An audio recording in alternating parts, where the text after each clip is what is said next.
ప్రభు సహాయం కొరకు ప్రార్థన చేసుకుందాం.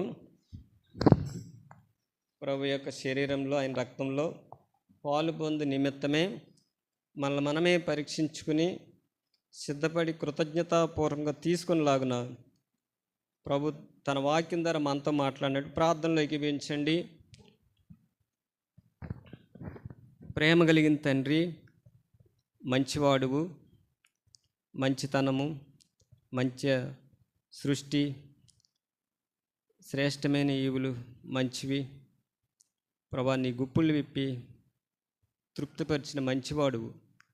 అటువంటి తండ్రిని నిన్ను ఆరాధించడానికి చెడ్డవారమైన మా కొరకు నాన్న మీ కుమారుని లోకానికి ఇచ్చేశారు ప్రభా. నీ మంచితనాన్ని బట్టి మిమ్మల్ని స్తుతిస్తున్నాను. ఆ మంచితనం జ్ఞాపం చేసుకుంటున్నాం. అందుకొరకే నీ శరీరము, నీ రక్తము ప్రభు ఈ సమయాన్ని మాకు ఆశీర్వాదకరంగా చేయండి. నీ వాక్య ప్రత్యక్షతలోంచి మమ్మల్ని దర్శించండి. వచ్చిన ప్రతి ఒక్కరిని జ్ఞాపం చేసుకోండి ప్రభా. దుష్టు నుంచి కాపాడు, నీ కృపను అనుగ్రహించు. మరొకసారి మత్తయి సువార్త 10:20 ఈ పరిచర్యలో నెరవేర్చండి. ఇర్మియా గ్రంథం 1 9, యోహాను సువార్త 14:26, యోహాను సువార్త 15:26, యోహాను సువార్త 16:13 ప్రభా, నీ పరిచర్యలో మీరు నెరవేర్చమని, నన్ను మరుగుపరచమని నీ మహిమ కొరకు జ్ఞాపం చేసుకోండి ప్రభా. నేను నీకు తోడే అన్నాను, భయపడకు అన్న దేవుడు. నేను నీ దేవుడినే అన్నాను, దిగులు పడకు అన్న దేవుడు. నేను నీకు సహాయం చేస్తానన్న దేవుడు. నీవే మాకు దేవుడుగా, తండ్రిగా, ప్రభువుగా, రక్షకుడుగా ఉన్నావు. మీరే మమ్మల్ని జ్ఞాపం చేసుకోండి. మీ సన్నిధి మాతో ఉంచమని మరొకసారి ఇచ్చిన ఈ సమయాన్ని బట్టి కృతజ్ఞతాస్తుతి చెల్లించుకుంటూ యేసు ప్రభువారి శ్రేష్టమైన నామములో ప్రార్థించి సహాయం కొరకు అడుగుచున్నాం తండ్రి, ఆమేన్. ప్రభుని ఆరాధించడానికి చాలామంది ఏంటంటే ప్రార్థన చేస్తున్నారు. ప్రార్థన వేరు, ఆరాధన వేరు. కృతజ్ఞత వేరు, స్తుతి వేరు. ఆరాధన అంటే ఆరాధనే చేయాలి. మీరు ఏమైనా అడగాలనుకుంటే సంఘ ప్రార్థన జరుగుద్ది, ఆల్ నైట్ ప్రేయర్ జరుగుద్ది, శనివారం ఉపవాస ప్రార్థన జరుగుద్ది. ఆ టైంలో వచ్చి ప్రార్థన చేసుకోవాలి. ఆరాధన అంటే ఆరాధన చేయాలి. ఎందుకు చేయాలి? ఆయన మంచివాడు కాబట్టి, మంచివాడిగా చేశాడు కాబట్టి, అందుని బట్టి మనం ప్రభుని ఆత్మతో సత్యంతో ఆరాధించాలి. చాలామంది ఎక్కువసేపు చేస్తున్నారు.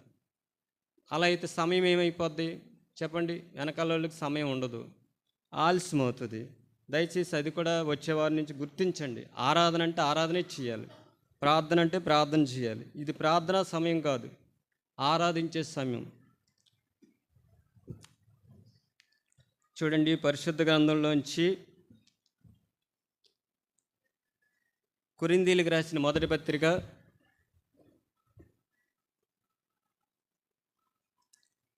11 28 చదువుకుందాం.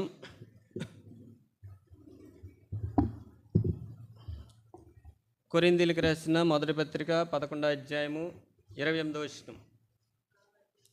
కాబట్టి ప్రతి మనుషుడు తన్ను తాను పరీక్షించుకొనవలెను, అలాగు చేసి ఆ రొట్టెని తిని ఆ పాత్రలోంది త్రాగువలెను. మరి ఈ సమయంలో ప్రభు యొక్క శరీరాన్ని, ఆయన రక్తాన్ని తీసుకునే మనము మనల్ని మనమే పరీక్ష చేసుకోవాలి. ఇది పరీక్షా సమయం. ఈ పరీక్షా సమయంలో ఎవరికి వారే వ్యక్తిగతంగా గత దినాలు మన ఆత్మీయ జీవితంలో ఎలా కలిగి ఉన్నాం. ఇది పరీక్షా సమయం కాబట్టి అక్కడ ఒక మాట, కాబట్టి ప్రతి మనుషుడు తన్ను తాను పరీక్షించుకున్నాను, అలాగు చేసి ఆ రొట్టెని తిని ఆ పాత్రలోంది త్రాగాలంటండి. పరీక్షా సమయంలో పరీక్ష చేసుకుని సిద్ధపడి కృతజ్ఞతాపూర్వకంగా ప్రభు యొక్క శరీరాన్ని తీసుకోవాలి మనం. చూడండి, అదే కొరింథీయులకు రాసిన మొదటి పత్రిక 3 కానీ చదువుదాం. 1 కానీ 8. కొరింథీయులకు రాసిన మొదటి పత్రిక 3 1 కానించి 8 వరకు చదువుదాం.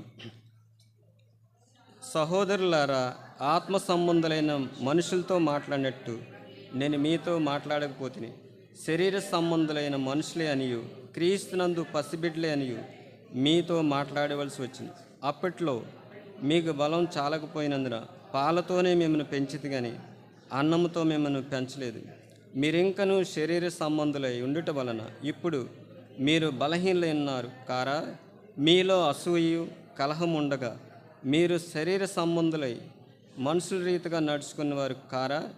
ఒకడు నేను అపుల్లో వాడను, మరి ఒకడు నేను అపుల్లో వాడను అని చెప్పినప్పుడు మీరు ప్రకృతి సంబంధులైన మనుషులు కారా? అపోలో ఎవడు, పౌలు ఎవడు? పరిచారకులే కదా. ఒక్కొక్కరికి ప్రభు అనుగ్రహించిన ప్రకారము వారి ద్వారా మీరు విశ్వసించిదిరి.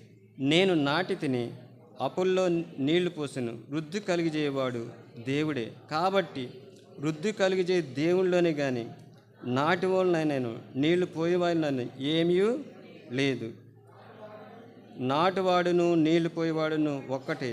ప్రతివాడు తాను చేసిన కష్టం కొలది జీతము పుచ్చు. మనందరికీ జీతం ఉంది. ఇక్కడ నిలబడ్డ వ్యక్తికి, కూర్చున్న మీకు, ప్రతి ఒక్కరికి కూడా అక్కడ రాయబడిన మాట ఏంటంటే, ఏం రాయబడ్డదండి? నాటువాడును నీళ్లు పోయేవాడు ఒక్కటే. ప్రతివాడు తాను చేసిన కష్టం కొలది జీతం ఉంది. జీతం ఉంది. అపోస్తలుడైన పౌలు గారు కొరింథీయులకు రాసిన మొదటి పత్రిక 11వ అధ్యాయం 8వ వచనంలో ప్రతి మనుషుడు తను తాను పరీక్షించుకోవాలని, ఈ 3వ అధ్యాయంలో వీళ్ళు కూడా ఎవరంటే ఆ అధ్యాయం చదివినప్పుడు 2వ వచనం చదవండి. మొదటి అధ్యాయం, కొరింథీలో ఉన్న దేవుని సంఘం అనగా క్రీస్తు యేసునందు పరిశుద్ధపరచబడినవారు, పరిశుద్ధులుగా ఉండటకు పిలువబడినవారు, సహోదరులు, విశ్వాసులు. వీళ్ళని ఏముందంటే చదవండి ఆ మాట. వాళ్ళు ఎలాగున్నారంట? 3వ అధ్యాయము, సహోదరులారా ఆత్మ సంబంధులైన మనుషులతో నేను మాట్లాడక పోతిని. చూసారండి వాళ్ళు ఎలా ఉన్నారు? వాళ్ళు అక్కడ చూస్తే చదవండి, వాళ్ళు ఎలాగున్నారంట? శరీర సంబంధులుగా ఉన్నారు, పరిశుద్ధపరచబడ్డారు, పరిశుద్ధులుగా పిలువబడ్డారు. కానీ వాళ్ళు ఏముందంటే అక్కడ రాయబడిన, సహోదరులారా ఆత్మ సంబంధులైన మనుషులతో నేను మీతో మాట్లాడలేకపోతిని. శరీర సంబంధులైన మనుషులే అని క్రీస్తునందు పసిబిడ్డలు అంటండి. పసిబిడ్డలకు ఏం తెలీదు. ఆ రాయబడిన మాట పసిబిడ్డలేనని మీతో చదవండి. అప్పట్లో మీకు బలం చాలకపోయినా పాలతోనే మిమ్మల్ని, పాలు తాగేవాళ్ళు శిశువులు, పసిపిల్లలు, అన్నం పెట్టలేదంట. ఎందుకని? వారు ఎలాగున్నారంటండి? బలహీనులు. బలహీనులు అంటే అక్కడ రాయబడ్డది మీలో అసూయు కలహం అంట. వీళ్ళు ఏముందండి? అసూయ ఉంది, కలహం ఉంది. వీళ్ళు ఇంకేం చెప్తున్నారంట? 4వ వచనం, ఒకడేమో నేను పౌలు వాడిని అని చెప్తున్నా మనుషుల్ని, నేను పౌలు వాడిని. ఈ దినాల్లో కూడా అలాగ ఉంది. నేను పౌలు వాడును, మరి ఒకడు అపోల్లో వాడును అని చెప్పినప్పుడు వారు ఎవరంటండి? ప్రకృతి సంబంధం. అంటే భేదాలు ఉన్నాయి. భేదాలు కలిగి చేసే వ్యక్తి ప్రకృతి సంబంధి, పిల్లవాడు, అక్కడ బలహీనుడు. ఇంకా ఏమిటో చూడండి 5వ వచనం, ఒక్కొక్కరికి ప్రభు అనుగ్రహించిన ప్రకారము వారి ద్వారా నేను నాటి తిని అపోల్లో నీళ్లు పోసెను, వృద్ధి కలిగేవాడు దేవుడే. కాబట్టి వృద్ధి కలిగే అంటే దేవుళ్ళని ఉంది.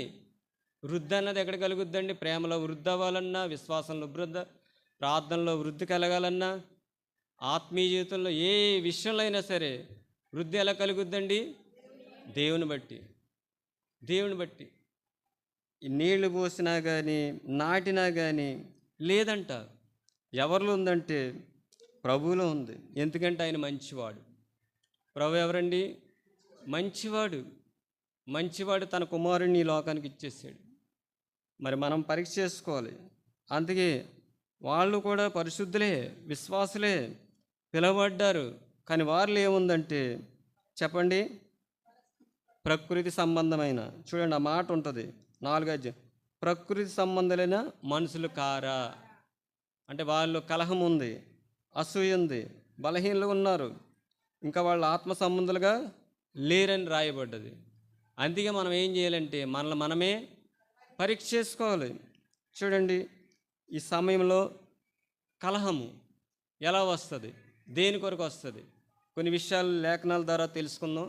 వీళ్ళు కూడా పరిశుద్ధులే, పిలువబడ్డారు. కానీ వారిలో ఏముందండి? అసూయ ఉంది, కలహం ఉంది. దీనికి కారణం ఏంటి చూడండి. మొట్టమొదటిగా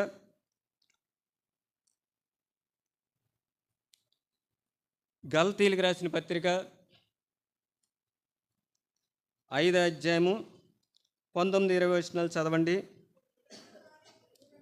శరీర కార్యములు అవేవనగా జారత్వము, ఉమ్, ఉమ్, ఉమ్, ఉమ్, ఉమ్, ఉమ్, ఉమ్, ఉమ్, ఉమ్, ఉమ్.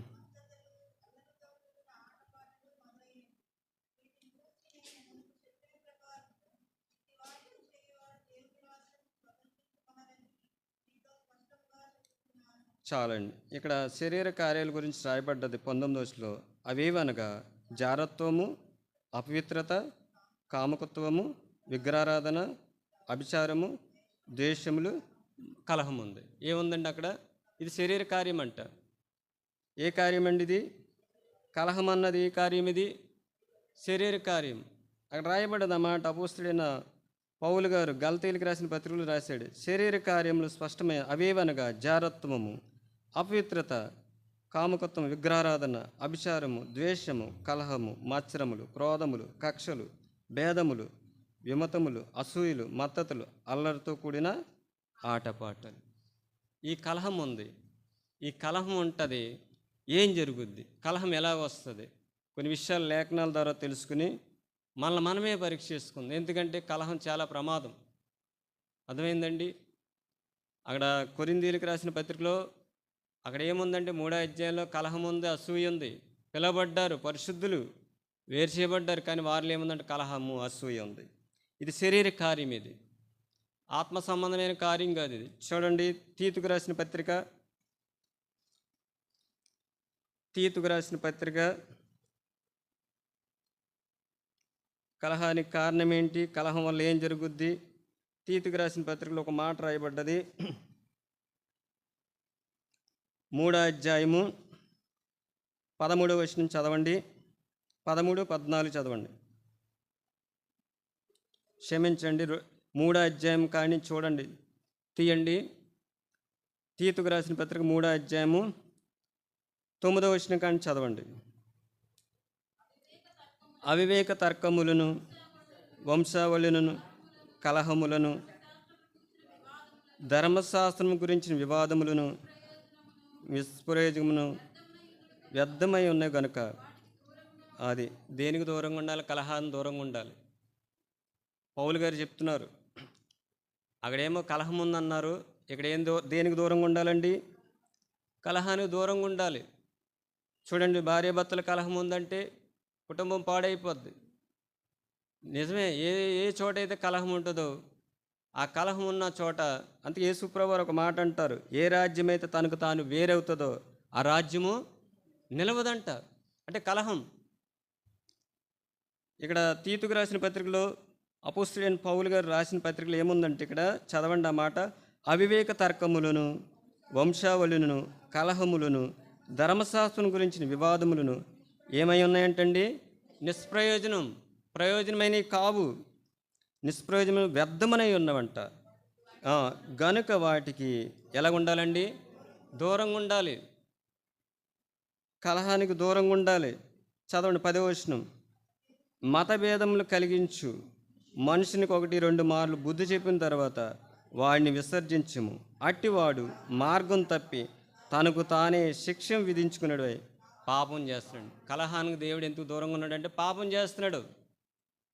ఏం చేస్తున్నాడండి చెప్పాలి. ఆ 10వ వచనంలో ఉంది, మతభేదములు కలిగించి మనుషునికి 1, 2, 3 బుద్ధి చెప్పిన తర్వాత వాడిని అట్టివాడు ఏం చెప్పాడు? మార్గం తప్పిపోయాడు, తనకు తానే శిక్ష విధించుకున్నవాడే తనకు తానే.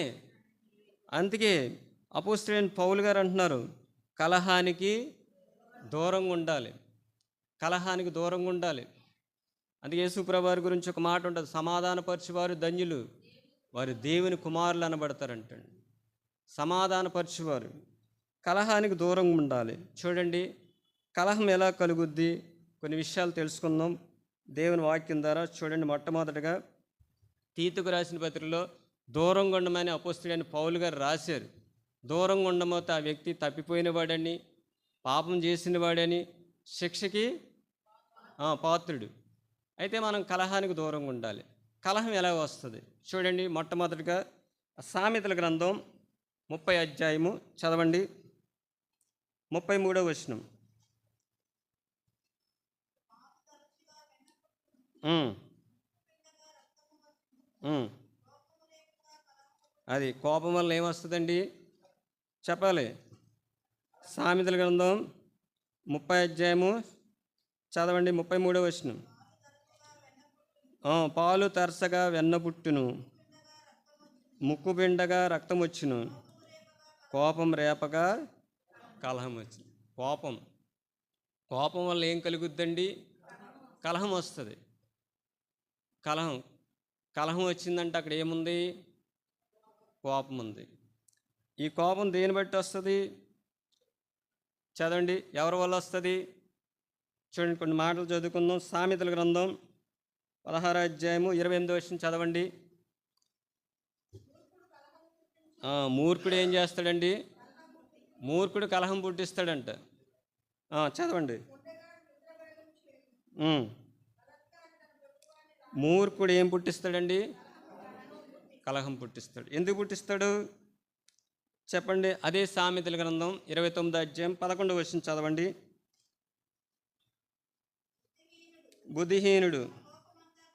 బుద్ధిహీనుడికి ఏముందండి? కోపం ఉంది. చదవండి ఆ మాట మరలా.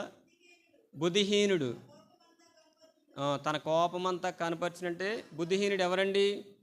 బుద్ధిహీనుడు ఏముంది? కోపం ఉంది. ఇందా చదివిన మాట మరలా చదువు. సామెతల గ్రంథం 16 అధ్యాయం 28వ వచనం. మూర్ఖుడు కలహం పుట్టిస్తాడంట. కలహం పుట్టించడానికి కారణం ఏంటి చెప్పాలి. ఇందా చదివాను కదా సామెతల గ్రంథం 29:11 ఏముందండి? బుద్ధిహీనుడు తన కోపమంతా ఏం చేస్తాడు? కనుపరిస్తే అక్కడ ఏమొస్తుంది? కలహం వస్తుంది. కలహం రావడానికి కారణం ఏంటంటే కోపం. ఆ కోపం ఎవరి వల్ల వస్తుందంటే బుద్ధిహీనుడు అంటే ఎవరండి? కీర్తన గ్రంథం 14వ అధ్యాయం చూడండి. కీర్తన గ్రంథం 14వ అధ్యాయము చదవండి. మొదటి వచనం కాడి నుంచి. దేవుడు లేడని బుద్ధిహీనుడు చూసారండి. దేవుడు లేడని ఎవరు అనుకుంటారండి? ఈ బుద్ధిహీనుడికి ఏముంటుందంటే కోపం ఉంటుంది. ఆ కోపం అంతా కనపరుస్తాడు. ఆ కనపరిచిన కోపాన్ని బట్టి అక్కడ ఏమొస్తుంది? కలహం వస్తుంది. అందుకే దేవుని వాక్యంలో కలహానికి ఎలా ఉండాలండి? దూరంగా ఉండాలి. లేదంటే అట్టివాడంట తప్పిపోయిన వాడంట, పాపం చేసిన వాడంట, శిక్షకి పాత్రుడు. ఈ ఉదయకాల సమయంలో ఆ కొరింథీయులకు రాసిన మొదటి పత్రిక 3వ అధ్యాయంలో ఏమున్నాయంటే వాళ్ళలో ఏముందండి? అసూయ కలహం ఉందంట. ఈ ఉదయకాల సమయంలో చూడండి. కలహానికి మరొక మాట 29వ అధ్యాయం 22వ వచనం కూడా చదవండి. సామెతలు 29:22. కోపిష్ఠుడు ఏం రేపుతాడండి?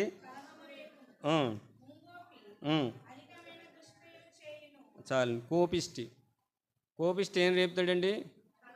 కలహం రేపుతాడు. మనం ఎందా చదువు బుద్ధిమంతుడి గురించి. బుద్ధి లేనివాడు ఎవరండి?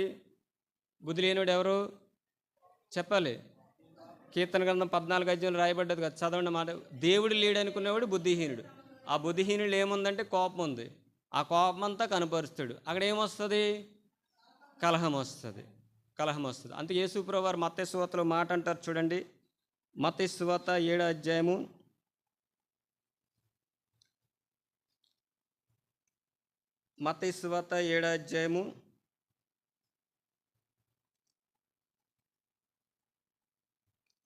24వ వచనం.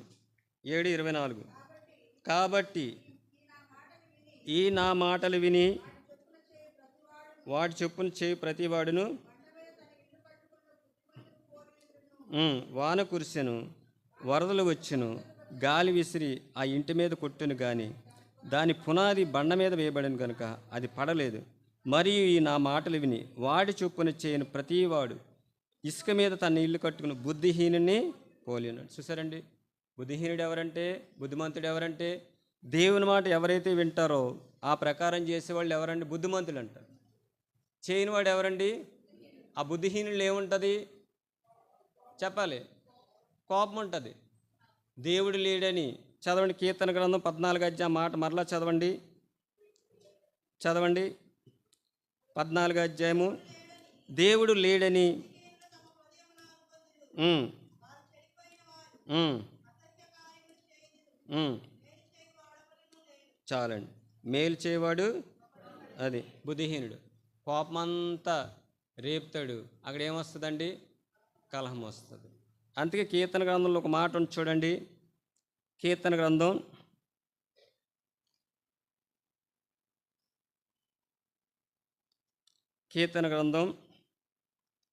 37 అధ్యాయము 8వ వచనం.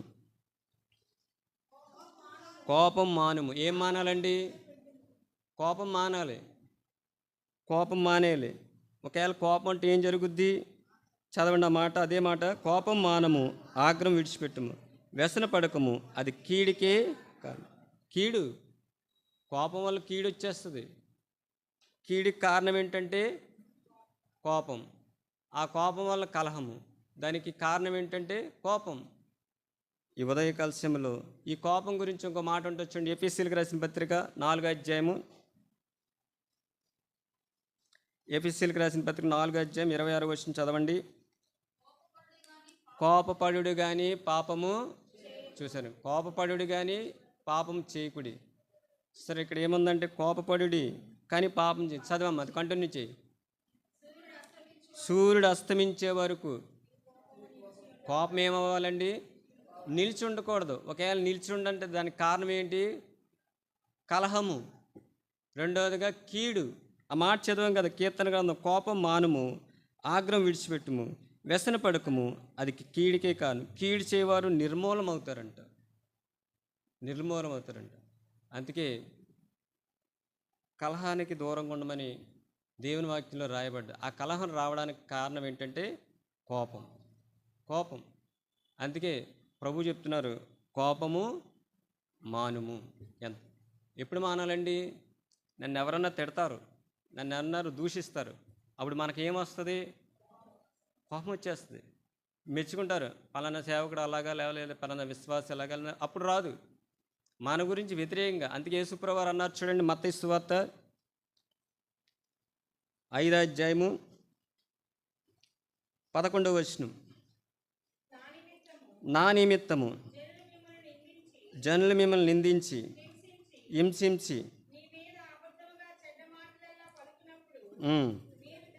ఇది చూడండి ప్రభు ఏం చెప్పాడు. అప్పుడేమొస్తుంది చెప్పాలి?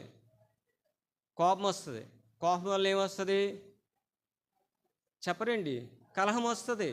చూడండి అక్కడ మాట, నా నిమిత్తం జనులు మిమ్మల్ని నిందించి హింసించి మీ మీద అబద్ధంగా అంట, నిజంగా కాదు, చెడ్డ మాటలు పలుకున్నప్పుడు మీరు ధన్యులు. అప్పుడు ప్రభు ఏం చెప్తున్నారు? సంతోషించి ఆనందించుడి, పరలోకమందు మీ ఫలం అధికమవును. చూసారండి, హింసింపబడినప్పుడు, నిందింపబడినప్పుడు, చెడ్డ మాటలు పలికినప్పుడు మనం ధన్యులంట. అప్పుడు మనం ఏం చేయాలండి? సంతోషించాలి, ఆనందించాలి. ఆనందిస్తే, సంతోషిస్తే పరలోకమందు ఫలం ఏమవుతుందండి? అధికమవుతుందంట. ఇటువంటి పరిస్థితుల్లో కోపం రాకుండా ఉంటుందా చెప్పండి? నన్ను ఇలాగంటావా, నన్ను అలాగంటావా అని కోపం వచ్చేస్తుంది, రాదండి? నిజం చెప్పండి. యేసుప్రభువు వారిని సిలువపై వేలాడి తీశారు. ఉదయం 9 గంటలకు వేసేశారు. 3 గంటల వరకు సిలువలో ఉన్నాడు ఆయన. అప్పుడు ఎంత కోపం రావాలి ఆయనకి? ఉమ్మేశారు, అపహాసించారు, దూషించారు, కొట్టారు, తిడుతున్నారు. అయినా కానీ ఆయన ఏమన్నాడండి? కోపం రాలా. ఏం చేశాడైనా? వీరేం చేస్తున్నారు వీరెరుగారు, వీరిని ఎంత. చూడండి, కలహం లేదు ఆయనకి, అక్కడ కోపం లేదు. ఏముందండి అక్కడ? ప్రేమ ఉంది. ఈ ఉదయకాల సమయంలో నిన్ను నన్ను మంచివాడిగా చేయడానికి ప్రభు ఈ లోకానికి వచ్చాడు. మంచివారుగా మనం ఉంటే మనలో ఏముండదండి చెప్పాలి? మంచివాడు, ఒక వ్యక్తి మంచివాడు అనడానికి కారణం ఏంటి? తన ప్రవర్తనే. ఉదయకాల సమయంలో కోపానికి దూరంగా ఉండాలంట. రెండోది చూడండి, మనం చదివిన భాగంలోనే కొరింథీయులకు రాసిన పత్రికలో మళ్ళా చదవండి, 3వ అధ్యాయము. సహోదరులారా, ఉమ్, ఉమ్, ఉమ్, ఉమ్, ఉమ్, ఉమ్, ఉమ్, ఆ,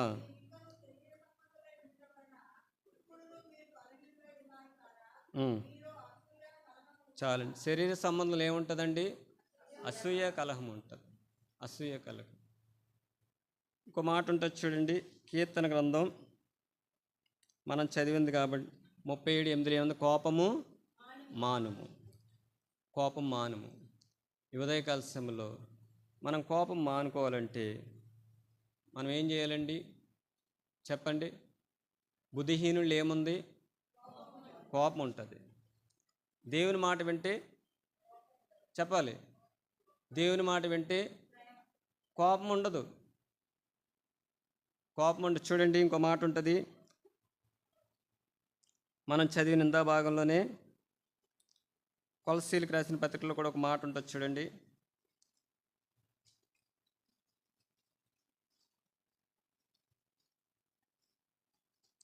కొలస్సీలకు రాసిన పత్రిక 3వ అధ్యాయము 21వ వచనం. తండ్రులారా, మీ పిల్లల మనసు కృంగుకున్నట్లు, చూసారండి, వారికి ఏం పుట్టించకూడదంట?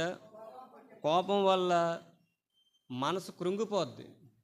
చూడండి, అక్కడ మాట ఉంది, చదవండి ఆ భాగాన్ని. తండ్రులారా, మీ పిల్లల మనసు కృంగుకున్నట్లు వారికి కోపము పుట్టించకూడదు. కోపం అదే యాకోబు రాసిన పత్రికలో ఎందుకు పుట్టించకూడదంటే, యాకోబు రాసిన పత్రికలో ఒక మాట ఉంది చూడండి. సమయం అయిపోతుంది కాబట్టి ముగించుకుందాం. యాకోబు రాసిన పత్రిక 1వ అధ్యాయము 19వ వచనం. నా ప్రియ సహోదరులారా, మీరు ఈ సంగతి ఎరుగుదురు గనక ప్రతి మనుషుడు వినుటకు వేగిరపడివాడును. చాలండి. దేనికి అండి? దేనికంటండి? కోపించుటకు నిదానించివాడే ఉండాలంటే. ఎందుకంటే అక్కడ మాట రాయబడ్డ, చదవండి 20. ఎందుకనగా నరుని కోపము దేవుని నీతి. అదే, దేవునికి ఒక నీతి ఉంది. ఆ నీతి నెరవేర్చబడాలంటే ఏం మానాలండి? కోపం మానాలి. కోపగించుటకు నిదానించగలంట. లేకపోతే అక్కడ ఒక రాయబడ్డ మాట ఏంటంటే, ఎందుకనగా నరుని కోపము దేవుని నీతి దేవుని నీతి నెరవేర్చడం. కోపము కీడికే కారణం. కోపం వల్ల కలహం వస్తుంది. ఆ కలహం వల్లే కుటుంబాలు పాడైపోతాయి. ఆ కలహాల వల్లే, చూసారా, అందుకే కోపం మానమని రాయబడ్డది. నిదానించాలి.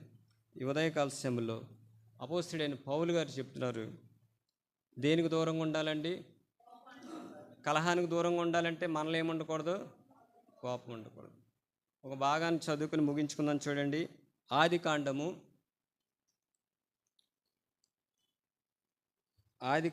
13వ అధ్యాయము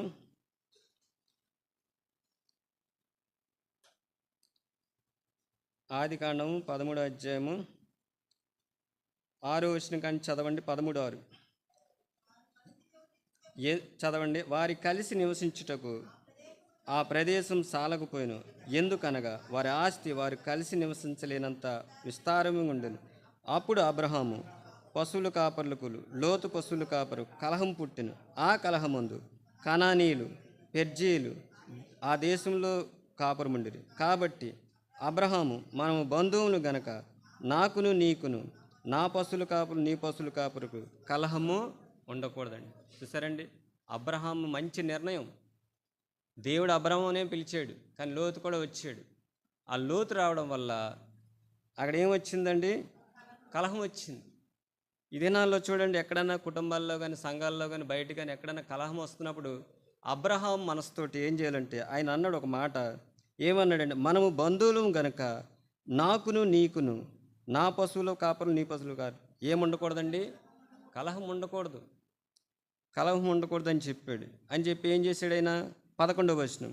కాబట్టి లోతు తనకు యోర్దాను ప్రాంతమంతటికి ఏర్పరచుకుని తూర్పుగా ప్రయాణం, అట్లు వారు ఒకరినొకరు వేరే అయిపోయారండి. ఆ కలహాన్ని చూడండి చక్కగా పరిష్కారం చేసేసాడు. సమస్య వచ్చింది, అబ్రహాము దైవికంగా చక్కటి నిర్ణయం తీసుకున్నాడు. మనం బంధువులు మనకేముండకూడదు, కలహం ఉండకూడదు. ఆ కలహం దేనికి వచ్చిందంటే వారిద్దరు కూడా పశువుల కాపర్లు. అబ్రహాం పశువుల కాపర్లకి, లోతు పశువుల కాపరికి స్థలం చాలా. ఆ స్థలం వాళ్ళకి ఏమొచ్చి ఉంటుంది, కోపం వచ్చి ఉంటుంది. కోపం ద్వారా ఏమొచ్చిందండి, కలహం వచ్చేసింది. ఆ కలహాన్ని చక్కగా చూడండి, అబ్రహాం ఏమంటాడంటే, నా పశువుల కాపర్లకు నీ పశువుల కాపర్లకు కలహము ఉండదు. కలహానికి దూరంగా ఉన్నాడు. ఒకవేళ కలహంతో ఉంటే వీళ్ళిద్దరి మధ్యన గొడవ వస్తుంది. తీతుకు రాసిన పత్రికలో మనం చదివాం. అదేంటంటే అండి, చదవండి ఆ మాట. మనం ఏం చదివాం? తీతుకు రాసిన పత్రిక 3వ అధ్యాయంలో ఒక మాట ఏంటది, అక్కడ కలహం ఉంటే ఏం జరుగుద్ది? చదవండి, ఆ భాగాన్ని చదవండి, ముగించుకుందాం.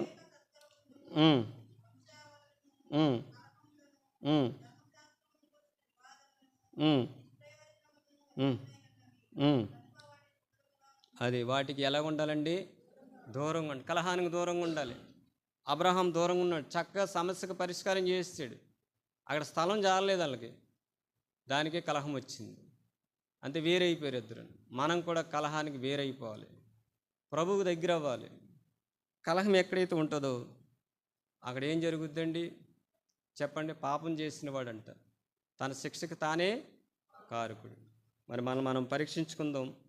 మనందరం కూడా అబ్రహాం అన్నాడు, మనం బంధువులం కనుక మనలో కలహం ఉండదు. మనమందరం ఎవరండి? సంఘంలో అవయవాలుగా చేయబడ్డ మనం ఎవరు? దేవుని పిల్లలం.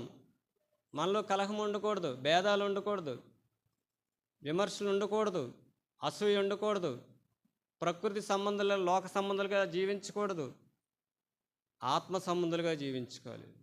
ఆ బల యొద్దకు వచ్చినప్పుడు ఆయన మంచితనం కనబరచబడుతుంది, ఆయన శిక్ష కనబడుతుంది. మనం ఎవరో చెడ్డవారు, ఇంకా చెడ్డవాడిగా జీవిస్తావా, మంచివాడిగా జీవిస్తావా? ఒకసారి ఆలోచించండి, మనమే పరీక్ష చేసుకుందాం, ప్రభు యొక్క బలలో పాలు పొందుదాం. అటువంటి కృప దేవుడు అనుగ్రహించును గాక.